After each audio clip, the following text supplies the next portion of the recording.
विशेषता के आधार पर हम उसको डिफाइन कर रहे थे, ठीक है। लेकिन इस दौर में एक बहुत बड़ा चेंजेज आता है, ठीक है। सबसे पहले 1860 में, ठीक है,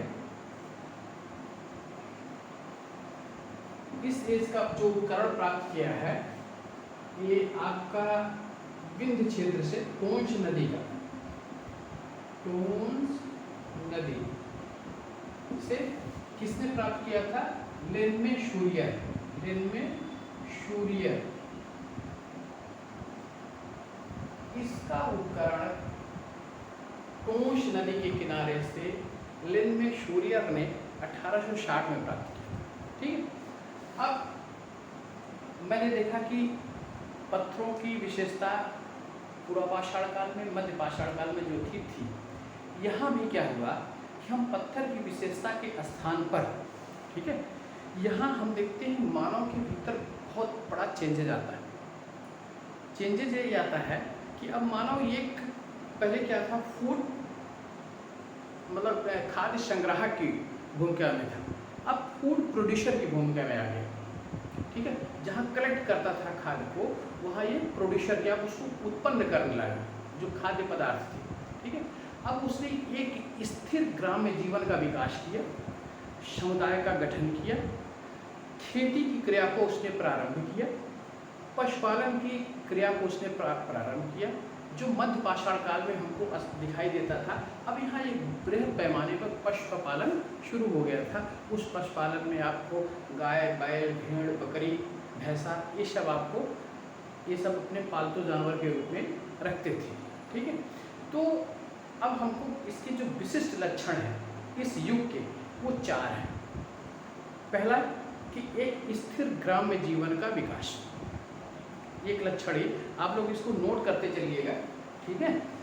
ये इस युग का जो पहला लक्षण एक है कि स्थिर ग्राम्य जीवन का विकास, स्थिर ग्राम्य जीवन का विकास,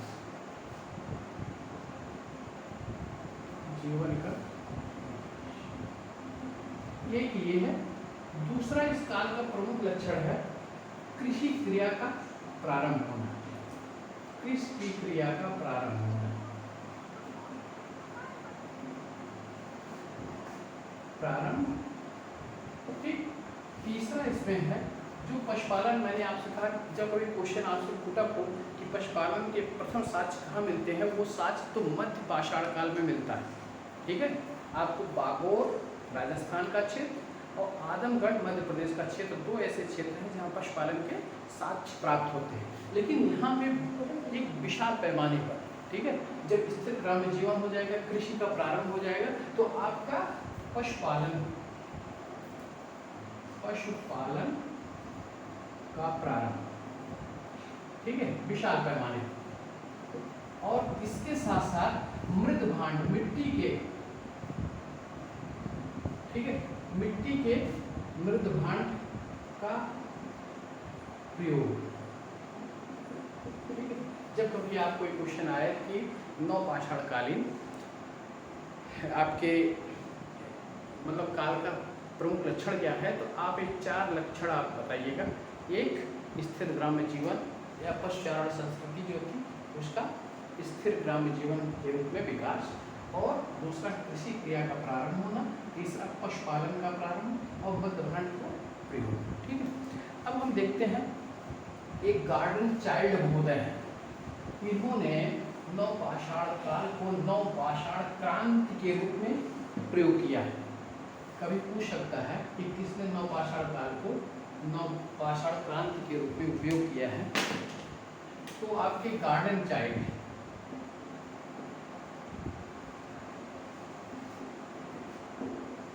इस काल को क्या कहा? नवपाषाण क्रांति। इस सबको देखते हुए उसे नवपाषाण क्रांति के रूप में इसको बताया है। अब हम आते हैं इसके जो प्रमुख स्थल हैं वो कहाँ कहाँ से प्राप्त हुए। देखिए, ये हड़प्पा सभ्यता के उदय के प्रारंभिक चरण के रूप में इसको देखा जाता है इस काल को। कि हड़प्पा सभ्यता जो हमने देखा है कि एक नगरीय सभ्यता के रूप में अचानक हमारे सामने उसका प्रकटीकरण होता है, वो प्रकट होती है, उसकी पृष्ठभूमि किसने तैयार की थी? इस नवपाषाणकालीन ग्राम्य संस्कृति ने तैयार की थी। ठीक है। अब इसका उदय कहाँ से हुआ? अफगानिस्तान का जो क्षेत्र है, पाकिस्तान का बलूचिस्तान का क्षेत्र, पाकिस्तान के सिंध प्रांत का क्षेत्र, पाकिस्तान के पंजाब प्रांत का क्षेत्र, भारत में हरियाणा और राजस्थान का, ठीक है, इस क्षेत्रों में इन प्राचीन ग्रामीण वस्तुओं का उदय होता है। ठीक है। तो अब ये प्राचीन जो ग्रामीण बस्ती होते हैं, इनका जो क्षेत्र प्रारंभ होता है वो पहला अफगानिस्तान से।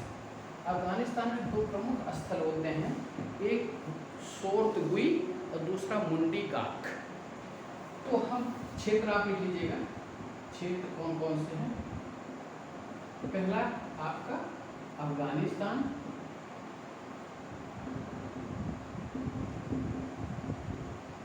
दूसरा बलूचिस्तान,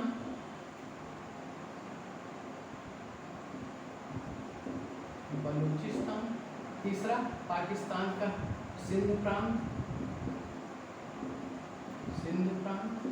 पाकिस्तान का पंजाब प्रांत, फिर आपका भारत का राजस्थान और भारत का हरियाणा का क्षेत्र। यहाँ पे हमारे सभ्यता के उदय के पूर्व की ग्रामीण संस्कृति का उदय होता है। छोटे छोटे घर बनाए जाते हैं, छोटे छोटे समुदाय में लोग रहना शुरू करते हैं। वो घर मेरा आयताकार आकार का होता था, मिट्टी का बना होता था, सरकंडे से छाया जाता था। ठीक है। ऐसे हमारे जीवन का प्रारंभ होता है, मानव जो समुदाय के रूप में गठित मतलब संगठित हुआ। तो ये आपके स्थल है, मतलब क्षेत्र है। अब इस क्षेत्र से जो प्रमुख स्थल आपको है, पहला आप देख लीजिएगा अफगानिस्तान का मेहरगढ़ का क्षेत्र, अफगानिस्तान में मेहरगढ़, ठीक, और मुंडी गाक और सोर्तगुई भी इसको कहा जाता है, सोर्तगई। ठीक है। अब मेहरगढ़ ये बहुत इंपॉर्टेंट प्लेस है, कहाँ का? अफगानिस्तान का। मेहरगढ़ में खेती के पहले साक्ष्य मुझे प्राप्त होते हैं। यहाँ गेहूं की 3 किस्में, जौ की 2 किस्में, ठीक है, 2 वैरायटी, जौ की, गेहूं की 3 वैरायटी, और इसके साथ साथ कपास और अंगूर की खेती का साक्ष्य पहली बार कहाँ से प्राप्त होता है? मेहरगढ़ से। ठीक। लेकिन अभी रिसेंटली एक खोज हुई, ये हमारे कहा जाता है यहाँ से रिसेंटली खोज हुई। तो रिसेंटली खोज जो है मेहरगढ़ के स्थान पर संत कबीर नगर, आपका जो बस्ती का क्षेत्र है, वहाँ का लहुरा देव नामक स्थान, ठीक है, जहाँ से खेती के पहले साक्ष्य हमको प्राप्त होते हैं, वो अब क्या हो गया? मेहरगढ़ के स्थान पर लहुरा देव। आप कभी क्वेश्चन आया खेती के प्रथम साक्ष्य कहाँ प्राप्त होते हैं? ये लहुरा देव, ये संत कबीर नगर, लहुरा देव, ये बस्ती का जो जिला है, संत कबीर नगर, ठीक है, इस जिले से प्राप्त होता है। पहले इसका स्थान हमारे यहाँ क्या था कि अफगानिस्तान का मेहरगढ़ का क्षेत्र। ठीक है। बस्तियों का उदय हुआ, कृषि का प्रारंभ हुआ। तो अब अफगानिस्तान का क्षेत्र हो गया, और दूसरा आपका क्षेत्र बलूचिस्तान। बलूचिस्तान कहाँ पड़ता है? ये पंजाब का एक प्रांत है, तो पाकिस्तान का एक प्रांत है, जहाँ आजकल काफ़ी उथल-पुथल मचा हुआ है। बलूचिस्तान एक खनिज के क्षेत्र में काफ़ी समृद्ध क्षेत्र है पूरे संसार में, ठीक है, और आजकल ये पाकिस्तान से अलग होने की बात कर रहा है, ठीक है, तो अलग प्रांत के रूप में। तो ये आपका दूसरा जो कहाँ है? बलूचिस्तान। बलूचिस्तान में आपकी 4 ग्रामीण संस्कृति, यहाँ पे 4 प्रकार की ग्रामीण संस्कृति उदय होती है। पहली संस्कृति आपने कभी सुना होगा, झोग संस्कृति। झोग संस्कृति, इस झोग संस्कृति में बलूचिस्तान के जो प्रमुख स्थल हैं, ध्यान रखिएगा, इस संस्कृति का इम्पोर्टेंस है। जो स्थल है आपके, एक आपका है राणा गुंडई, राणा गुंडई, दूसरा स्थल है पेरियानो गुंडई, पेरियानो गुंडई, ठीक है। तीसरा स्थल आपका है पेरियानो के बाद मुगल गुंडई, मुगल गुंडई, और आपका डाबर कोट, डाबर कोट। ये स्थल आपके झोप संस्कृति के अंतर्गत है। वो कहाँ का क्षेत्र है आपका? बलूचिस्तान का क्षेत्र, ठीक है। दूसरा यहाँ पर क्वेटा संस्कृति। अब देखो झोप संस्कृति को हम मिटा दे रहे हैं। दूसरा आपका है बलूचिस्तान में ही क्वेटा संस्कृति, क्वेटा संस्कृति। इस संस्कृति के अंतर्गत आपके जो प्रमुख स्थल हैं, उन स्थलों में आपका किली गुल मोहम्मद, किली गुल मोहम्मद एक स्थल ये है। दूसरा स्थल आपका है पिराक दम, ध्यान रखिएगा, पिराक दम। तो तीसरा स्थल है आपका दम्ब शादात, दम्ब शादात, ठीक है। ये आपके बलूचिस्तान के अंतर्गत क्वेटा संस्कृति जो है उसके प्रमुख स्थल, ठीक है। इसके बाद आपको यहाँ पे दो स्थल और, दो संस्कृति और मिलेगी। उसका नाम है एक नाल संस्कृति। क्या नाम है? नाल संस्कृति। ये पश्चिमी बलूचिस्तान में पड़ता है, और पश्चिमी बलूचिस्तान का आपका किलात नामक जिला, ये पश्चिमी क्षेत्र, बलूचिस्तान के पश्चिमी क्षेत्र में किलात नामक जिले में ये संस्कृति का उदय होता है। और एक इसके साथ साथ एक कुल्ली संस्कृति, कुल्ली संस्कृति। अब यहाँ क्वेश्चन जो पुटअप होने की संभावना है, ये जो है आपका दक्षिणी बलूचिस्तान का, कहाँ है? दक्षिणी बलूचिस्तान का कोलाब जिला, बलूचिस्तान का कौन सा जिला? कोलाब। और वो कौन सा जिला? किलात जिला, ठीक है। तो ये इन जिलों में जब कभी क्वेश्चन आने की जो समस्या, मतलब संभावना है, ये पूछ सकता है कि झोप संस्कृति, क्वेटा संस्कृति, कुल्ली संस्कृति या नाल संस्कृति किस क्षेत्र से संबंधित है, तो आपका उत्तर होगा बलूचिस्तान, ठीक है। इसके बाद हम आते हैं प्रमुख जो,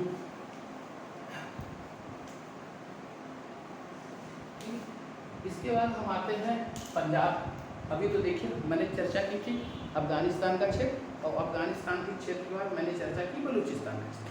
अब देखिए सिंध का क्षेत्र, ठीक है। सिंध में आपके हड़प्पा सभ्यता के उदय के पूर्व जो ग्रामीण संस्कृति हुई, तो वो सिंध कहाँ पड़ता है?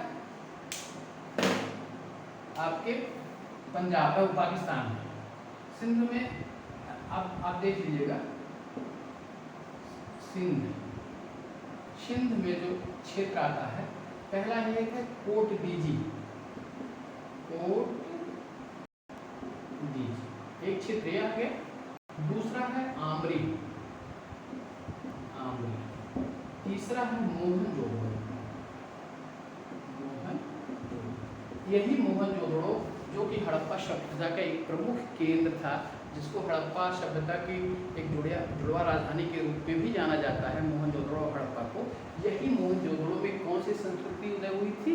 प्राक सैंधव संस्कृति, या प्राक हड़प्पा संस्कृति, या प्राचीन ग्रामीण संस्कृति।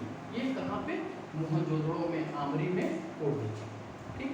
इसके साथ साथ जो हम दूसरे चर्चा की पंजाब प्रांत की, ठीक है। पंजाब प्रांत में आपका, पंजाब प्रांत में आपका हड़प्पा, ठीक है। हड़प्पा के बाद जलीलपुर, जलीलपुर और सरायखोला, सराय खोला और रहमान ढेरी, खोला और रहमान ढेरी, रहमान ढेरी, ये आपका प्रमुख स्थल प्राक सैंधव या प्राक हड़प्पा का जो थी, उसमें पंजाब के क्षेत्र में हड़प्पा, जलीलपुर, सरायपुर और रहमान ढेरी है। ठीक है, अब हम इसके बाद आते हैं भारत के क्षेत्र में। भारत के क्षेत्र में हमने आपसे कहा कि दो प्रमुख क्षेत्र, एक हरियाणा और एक राजस्थान। ठीक है, तो राजस्थान में आप देख लीजिए, राजस्थान में जो था, राजस्थान में आपका कालीबंगा, कालीबंगा, और हरियाणा का जो क्षेत्र है, हरियाणा का क्षेत्र है, उसमें बनवाली, ठीक, ये प्रमुख क्षेत्र रहे।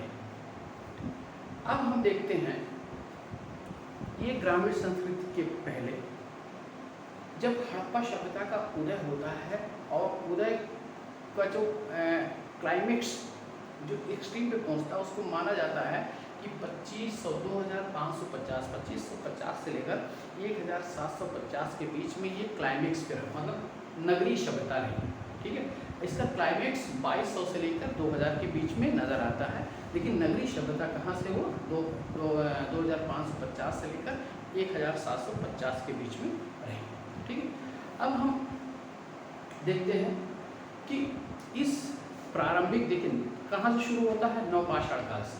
नवपाषाण काल में के अंतिम अवस्था में ताम्रपाषाणकालीन शुरू, और ये सब ताम्रपाषाणकालीन जो मैंने कहा कि ताम्रपाषाणकालीन संस्कृतियाँ इसके साथ साथ रही। अब हम देखते हैं जो प्रारंभिक हड़प्पा का चरण होता है। ठीक है, प्रारंभिक, क्लाइमेक्स की बात नहीं, प्रारंभिक माना जाता है 3500 से लेकर 3500 से लेकर 2500 के बीच। ठीक है, ये प्रारंभिक हड़प्पा सभ्यता का चरण माना जाता है।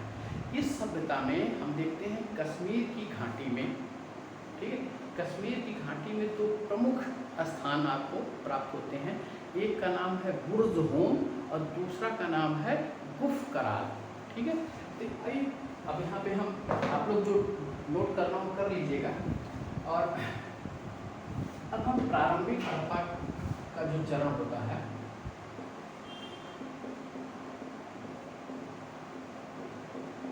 इसमें जो प्रमुख क्षेत्र है वो क्षेत्र कौन सा है, कश्मीर की घाटी, कश्मीर क्षेत्र। ठीक है, इसमें दो प्रमुख स्थल है, एक आपका है बुर्ज होम और दूसरा स्थल है गुफ कराल। ठीक, ये बुर्ज होम में था क्या कि बुर्ज होम में पहली बार मानव के साथ कुत्ते के दफनाने के साक्ष्य प्राप्त होते हैं। बहुत ही इंपॉर्टेंट फैक्ट्स, मानव के साथ, मनुष्य के साथ कुत्ते के दफनाने के साक्ष्य। और दूसरा, इन दोनों स्थल से गर्त आवास, गर्त आवास, गर्त आवास का मतलब होता है गड्ढे में बना आवास, गड्ढे में बने हुए घर। ठीक है, इन दोनों क्षेत्रों से प्राप्त होते हैं। और इसी जगह बुर्ज होम में पहली बार मानव के साथ कुत्ते के दफनाने के साक्ष्य प्राप्त। ठीक है, ये दो प्रमुख स्थल कहाँ के हैं, आपकी कश्मीर के क्षेत्र के हैं। इसके बाद हम आते हैं मध्य और भारत का जो क्षेत्र है और विंध्य क्षेत्र, मध्य भारत और विंध्य का क्षेत्र, मध्य भारत प्लस विंध्य क्षेत्र। आप केवल मैप पे थोड़ा सा ध्यान दे दीजिए। जैसे मैं कहूँ तुरंत आपको, चूँकि मैप मैं यहाँ पे प्रोवाइड नहीं करा सकता, इसलिए जैसे मैं कहूँ मध्य भारत, तो आपके दिमाग में ये विजुलाइज होना चाहिए कि मध्य भारत का मतलब कहाँ, ये उत्तर प्रदेश का जो क्षेत्र है। विंध्य मतलब विंध्य पर्वत का जो क्षेत्र है, विंध्याचल आपने देखा है, वो पर्वत कहाँ से होती है, इधर से होते हुए आपको मध्य प्रदेश को काटते हुए जाती है। ठीक है, तो आपको यहाँ के जो क्षेत्र में ये प्रमुख जो स्थल प्राप्त होते हैं वो खासकर उत्तर प्रदेश से प्रमुख स्थल है कोल्डी हवा, कोल्डी हवा एक स्थल है। यहाँ पे चावल का प्रथम साक्ष्य, चावल की खेती का पहला साक्ष्य, प्रथम साक्ष्य यहाँ से प्राप्त होता है। कहाँ से? कोल्डी हवा। ये इलाहाबाद के में ही स्थित है, इलाहाबाद जिले में कोल्डी हवा में यहाँ यही स्थित था। ठीक है। दूसरे इसके साथ साथ कोल्डी हवा के साथ साथ है चोपानी मांडू, चोपानी मांडू। ठीक है। इसके साथ और है साहुगौरा। ठीक, ये हमारे, और फिर एक है महगढ़ा। महगढ़ा ये मिर्जापुर में पड़ जाता है। ये 4 स्थल ऐसे हैं जो प्रारंभिक हड़प्पा के प्रमुख स्थल है यूपी के। कोल्डी हवा इसको जानते रहिएगा। ये संभावना बहुत है कि चावल की खेती के प्रथम साक्ष्य कहाँ से प्राप्त होते हैं, तो आप तुरंत उसका उत्तर दीजिएगा कोल्डी हवा। ठीक है। इसके साथ साथ महगढ़ा है, शौगौरा है, चोपानी मांडू। ठीक है। इसके बाद आपका बिहार का जो क्षेत्र है, ठीक है, पूरब का क्षेत्र बिहार का, बिहार के क्षेत्र में आपके जो प्रमुख स्थल हैं, बिहार का क्षेत्र का प्रमुख स्थल है एक चिरांद, दूसरा है चेचर, तीसरा है सिनवार,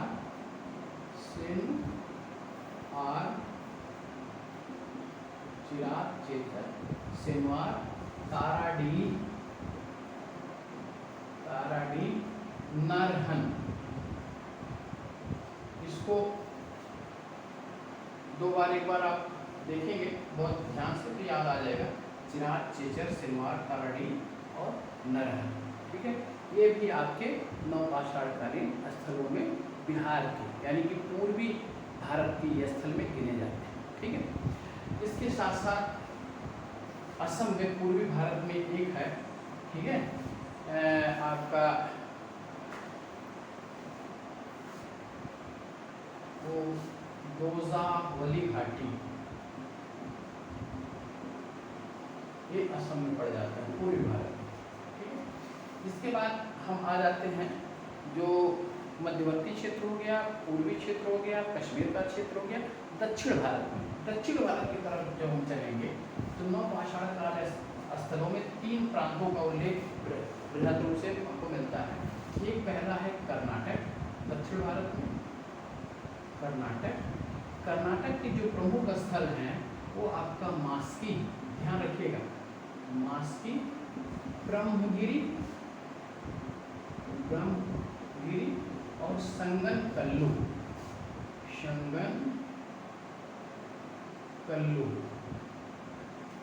ये हो गया। और फिर हल्लूर, कोडिक्कल,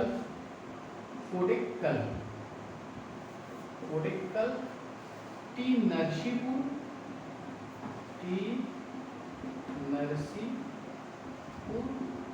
टेक्कलकोट और पिकलीहल। ये इंपॉर्टेंट स्थल है। यहाँ से क्वेश्चन यही बनता है कि पिकलीहल किस प्रांत में स्थित है, टेक्कलकोट कहाँ पे स्थित है, किस पाषाण काल से संबंधित है, बस ये प्रमुख है। आप कर्नाटक के स्थल है मास्की, ब्रह्मगिरी, संगनकल्लू, हल्लूर, कोडेक्कल, टी नरसीपुर, टेक्कलकोट, पिकलीहल। ठीक, ये कर्नाटक का है। और इसके साथ आंध्र प्रदेश का जो क्षेत्र है, वहाँ 3 ही क्षेत्र आपको मिलेंगे, एक आंध्र प्रदेश, एक कर्नाटक और एक तमिलनाडु। आंध्र प्रदेश में आप लोग ध्यान दीजिएगा, इसका जो क्षेत्र है, एक है कुतनूर, दूसरा है पलवाय, तीसरा है नागार्जुनी कोंडा,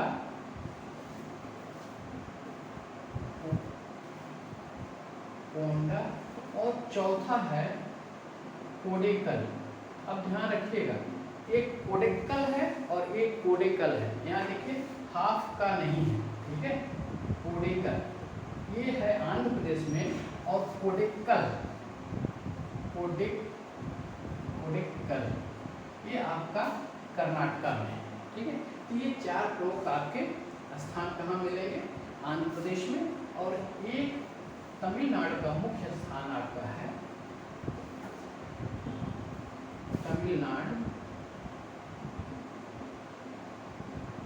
तमिलनाडु का जो मुख्य प्लेस है, एक है पय्यमपल्ली।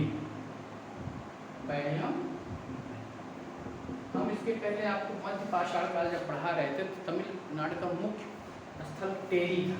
ठीक है, यहाँ तमिलनाडु का नवपाषाणकालीन स्थल कौन सा है? पय्यमपल्ली है। ठीक है, अब आप इतनी जानकारी रख लीजिए नवपाषाण काल से संबंधित। ठीक है, और इस समय का मानव कृषि पशुपालन के साथ साथ धर्म समाज, ठीक है, इसका भी निर्माण हो चुका था। इसके साथ साथ आत्मा का एक देश से दूसरे देश में देहांतरण की जो क्रिया थी, इससे भी परिचित था। ठीक है, इसके साथ साथ मृत्यु के बाद का जीवन और पुनर्जीवन, इस सब क्रियाओं में मानव संलग्न हो गया था, इससे परिचित हो गया था।